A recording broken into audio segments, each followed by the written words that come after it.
Hey guys, how are you guys doing?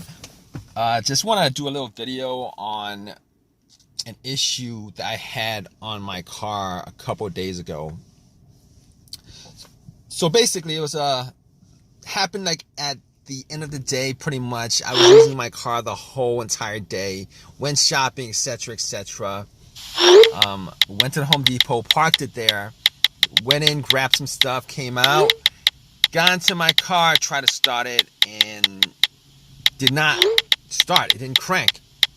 And I was very surprised at that because, let me see. I don't know whether I was surprised at that or not because I did change up the battery about a month and a half ago. So I was a little bit surprised that happened because I had that issue happen, about a month ago when I had to go out and change up the battery. Pretty much the same situation, kind of, but kind of not. So basically, everything worked, kind of like the same situation as a month ago. Everything worked in the car. Blower motor worked, the heater worked, the dash lights came on, remote worked, everything worked. All right, and it wouldn't crank at all. I tried to crank it a couple of times. It would not crank at all. Just heard a click every single time I try to, start it. I just heard a click every single time. So had me scratching my head a little bit, and I thought that battery situation was fixed for a long while, years, because a new battery should last you about 4 to 5 years. But unless there was an issue with the battery itself, or maybe the terminals were loose or something like that. But anyway, I went out and turned on the headlights, the headlight beams, just to see how strong they were, see if it was actually the battery that was the cause of it. And the beams were very, very, very bright. So at that point, I was kind of on the fence about whether it was battery or not. Opened up the hood, popped it, and looked around the battery area just to see whether it was something wrong with the way the terminals were plugged in. And I was looking at it, and the terminals were a little bit dirty. So I took the terminals off, had some Coca-Cola, poured some Coca-Cola on the terminals, got some paper towels that I had, and wiped them, popped them back on, and then tried to start the car again, and it would do the same thing. It wouldn't crank at all. Everything else worked, it just would not crank. So at that point, I went back out, rechecked the terminals, made sure they were tight, and they were tight enough. I mean, I was able to wiggle them loose and stuff, but they were tight enough. All right, they were tight enough. So I didn't think that it was the terminal that was the issue, because they were clean enough also. And at that point, I was like, maybe I should look at the negative terminal just to see whether the ground was connected to the frame of the car, whether there was any kind of rust or any kind of corrosion there. So I checked it out, and everything was clean. And that negative wire is the ground wire to any vehicle. So I was like, okay, all right. Let me see. The battery is good. Terminals are good. And at that point, I was like, okay, I'm gonna take out my power pack that I bought from Walmart when I got the battery, just in case one of these situations happen again, because just to save myself some time and stuff like that. I popped it on, and I was for sure it was gonna crank up. All right, and I tried to start it, and nothing. Same thing, click, didn't do a single thing. So at that point, I was able to rule out the battery altogether, and I was able to rule out the alternator being the cause of the problem. And the reason why I was able to rule out the alternator being the cause of the issue pretty much is this. If there was an alternator issue that was causing a problem with the car not being able to charge the battery, etc., etc., just jumping it would have just jumped you know, it would have cranked over, it would have ran, etc., etc. But obviously, I'm making this video, that didn't happen. So I was like, okay, that's probably not the issue at all. So I was able to rule out the alternator, the battery, the ground wires, the terminals, which for the most part, many times, those would be the main issue of something like this. So at that point, I was scratching my head over it. I was thinking, what else could it be? I mean, could it possibly be, something wrong? And I did have a check engine light, and I know that check engine light was for emissions. All right. But I had an OBD2 reader, one of these $19 OBD2 readers that you can get at Walmart, and I plugged it in. I'm pretty sure it wasn't anything as far as, the computer was concerned, but just to make sure, I plugged it in and ran the OBD2. It ran straight through, read it. Obviously, that check engine light for emissions popped up, but nothing else popped up. So at that point, I was able to rule out a bunch of other things. The computer itself, I was able to rule out, since it actually read the whole entire ECU, the car's computer. It was able to read that, so I could just rule that out. I was able to rule out anything else that may have a sensor that would cause it, but I'm pretty sure with a no start, no crank situation, it really doesn't have that much to do with sensors, as far as the mass airflow sensor, the throttle position sensor, crankshaft, and all that stuff, because normally those things going out, it would actually create a situation where you could crank up your car, but you just wouldn't be able to start it.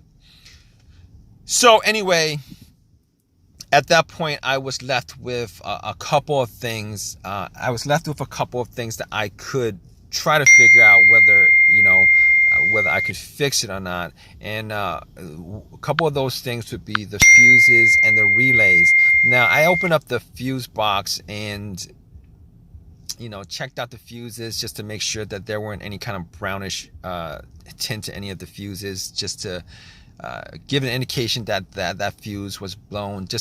I wasn't able to smell anything that was burned, though. So basically, I knew that it wasn't, that, and I couldn't pick it up. I didn't have a fuse tester with me, so I couldn't pick it up if any of the fuses had issues. But from eyesight alone, I could tell that none of them were probably the problem. But I can recall two cases where I've had issues with this kind of situation, where I had a no crank, no start, where the fuse was the cause of it. One of those situations was with an Acura, and the main fuse of that car was blown. The main fuse of that vehicle was blown, and it pretty much caused an absolute power outage throughout the whole entire car. In that situation, there was absolutely no power at all inside the car, as if the terminals were taken off the battery. And once I changed up that main fuse, everything started up again, everything worked, everything was good. So but unfortunately, that wasn't the same situation as I had a couple of days ago, because I was getting power, it just wasn't cranking up. And the other situation with a fuse I had was with another vehicle that I had, and that situation was with the car, not the car cranking but not starting, and that situation was a result of a fuse to the fuel pump, or to the ECU, the car's computer. And once I swapped those out, it had no problem starting. but since it's not cranking at all, I could rule that out. I could rule those two scenarios out as far as the fuse is causing this particular situation. So now that I couldn't rule out the fuses 100% at that point, but since I didn't have a fuse tester with me going through those two scenarios, I was gonna rule those out. I was actually looking for a quick fix. So here's the thing about it. All right.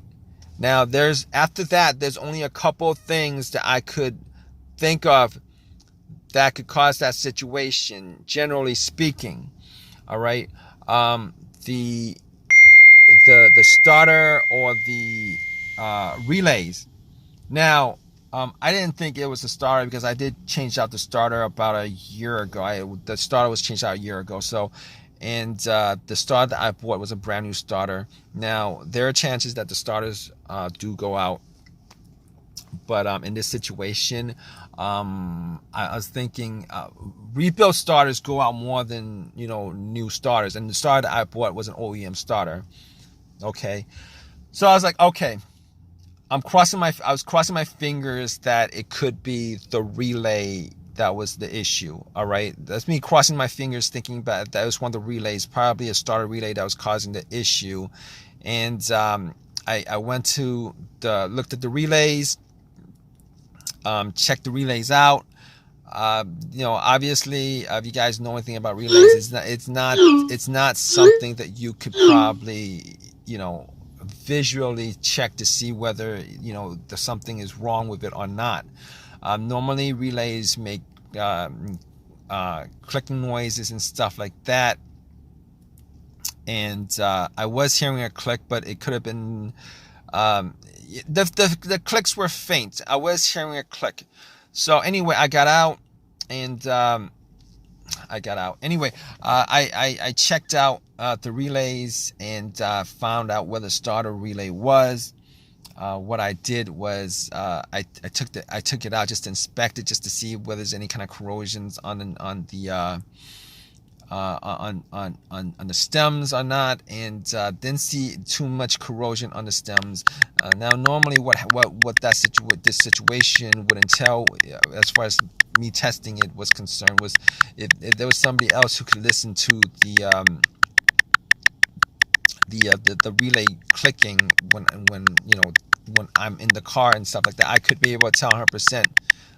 Probably not 100%, but whether that was the issue or not. But what I did was, instead of doing that, I checked for another relay that had the same, I checked for a relay that was similar, an identical relay in the box. And what I did was, just to test it out, I took the relay out and then swapped it. I took the relay out and then swapped it. And once I swapped it, I tried to crank the car up, and bam, it actually cranked up. It cranked up. It started. So at that point, I knew that it was a malfunctioning relay. Now, so I was able to drive it to AutoZone, bought another relay, popped it in. It works. It's been working since. So it was the starter relay that was the problem. Just want to tell you guys that I did hear the click. I think the relay was malfunctioning. It was working. The relay was working, but it was malfunctioning. I think that was the main problem with the relay itself. The main problem with that issue was that it was working, but it was malfunctioning.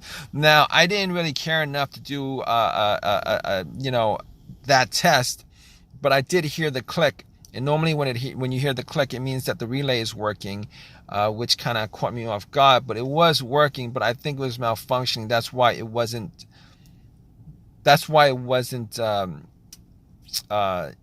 starting the vehicle, starting the car.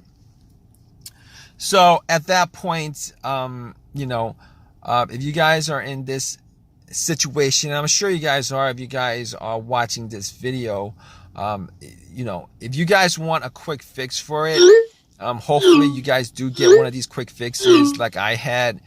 Pretty much what you guys could do is go down the list of stuff that I eliminated, as far as everything I eliminated before getting to what the main problem was. Generally speaking, after the relay, if it wasn't the relay, my first guess would have been the starter being the issue. But regardless, I just want to thank you guys for watching this video.